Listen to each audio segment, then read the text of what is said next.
Well, congratulations on being Mr. South Africa. It's been over a month. It still feels very unreal, but it's something I've always dreamt of, and I'm so happy that it finally became a reality. Now, what does it feel like to be Mr. South Africa? It feels so unreal. As I said, it's just over a month since I was chosen as Mr. South Africa, and I've been incredibly busy this past month. I'm so blessed with every opportunity that's coming my way. The whole of South Africa, they're finding out what my plans for the year ahead are and so on. So I'm very excited, and as I said, it still feels unreal. But I had to realize that it finally became a reality when everyone just, called me Mr. South Africa. I thought, it must be a reality. Okay, the theme for this year's Mr. South Africa was Men of Honor, correct? Yes. What does that mean, and how are you a man of honor? I think what a man of honor stands for is, that he really stands up for what he believes in. That he's not shy to obviously fight for the rights and stand up and say how he feels about certain aspects.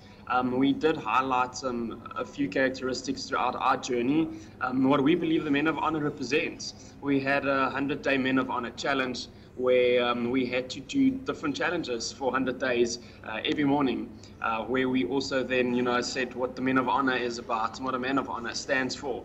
I'm not shy to stand up for what I believe in and to be honorable in the community and in society.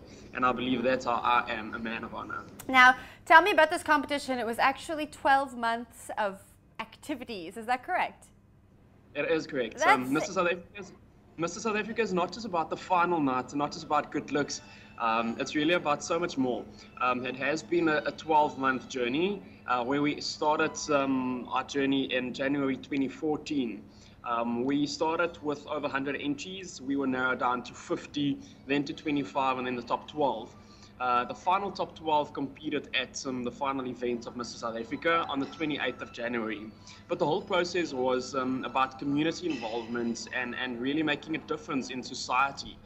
We had different various projects which we had to complete and involve ourselves in, which included a blanket drive. We had to go visit schools and speak about the Mr. South Africa competition, about the Men of Honor campaign. We had to go out to informal settlements and start a vegetable garden. So Mr. South Africa has really been very much community involvement and making a difference in society. Now, what was the hardest challenge you had to do? I think the hardest challenge for me was not necessarily with the Mr. South Africa competition, but I think it was it got to do with time management. I was a law student last year in my final year at the University of Pretoria. And for me to obviously get time for Mr. South Africa, to focus on my studies, I was busy doing my dissertation and child law. So, all those things I think was most challenging and difficult for me. The journey wasn't itself too difficult. I've always been involved in making a difference and reaching out to communities. So I really enjoyed that. But just the time, it felt to me as if I didn't have enough time at times on this journey. But I made it through. Now, are you going to pursue that law career, or is it on the back burner for now? It is on the back for now. I will be pursuing my law degree in time to come, but it is on the back for now. So I'm going to focus this year. I'm going to focus purely on Mr. South Africa, and really, getting involved with various projects and giving all my time and energy for the Mr. South Africa competition and brand. So I will be pursuing my law degree in years to come. And I hope, new doors will open for me on this journey of Mr. South Africa. Now tell me about the last night of Mr. South Africa. I actually didn't see the final competition. What was it like? Well, I think we're definitely going to invite you to next year's one. So yes, you must. But the final night, it's very similar to what a Miss South Africa pageant is. We started it off with casual wear, and then we went on to swimwear. That was my least favorite. But we did swimwear, and then we did formal wear afterwards. And then they announced the top 5. The top 5 contestants then had to each answer a top 5 question, and then the judges just announced the top 3. So I was lucky enough to obviously walk away with the title of Mr. South Africa. And Yeah, once the moment I was crowned, it was just interviews and photos and media and press. But I was very, very happy. Now tell me about that swimsuit side that you so nonchalantly brushed over. How did you prepare for that? I think that Mr. South Africa, it's really one needs to know that it's a balanced individual they're looking for, and balanced male model we're looking for in South Africa.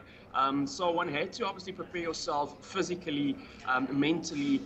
So there was lots of preparation that went into this of Mr. South Africa. Obviously needed to work out more often and get to gym and train more often. So I did that, and then obviously your knowledge. We didn't know what to expect on the final night and what questions we might get should you land in the top 5. My question was, what challenge do you think is the youth? What is the biggest challenge the youth is facing in South Africa? So that was my question, and I'm just very, very happy that I answered it to the best of my ability and walked away with the Mr. South Africa title. Well, that must be really stressful, not knowing the question and not knowing what you're going to say. How did you feel when they asked you the question? Were you nervous? Was it something that you felt prepared to answer? I was nervous. I must be honest with you. I was very, very nervous. And the thing is, I said through this journey that I believe that anyone or the other contestants and finalists could have walked away with the Mr. South Africa title. And we were a very strong group of contestants this year. So I was very nervous on the final night, especially with the top 5 question and answer. I was the second finalist to answer my question. And so I was quite nervous, and I was just very, very happy that I obviously knew what in my eyes, the biggest challenge the youth is facing in South Africa.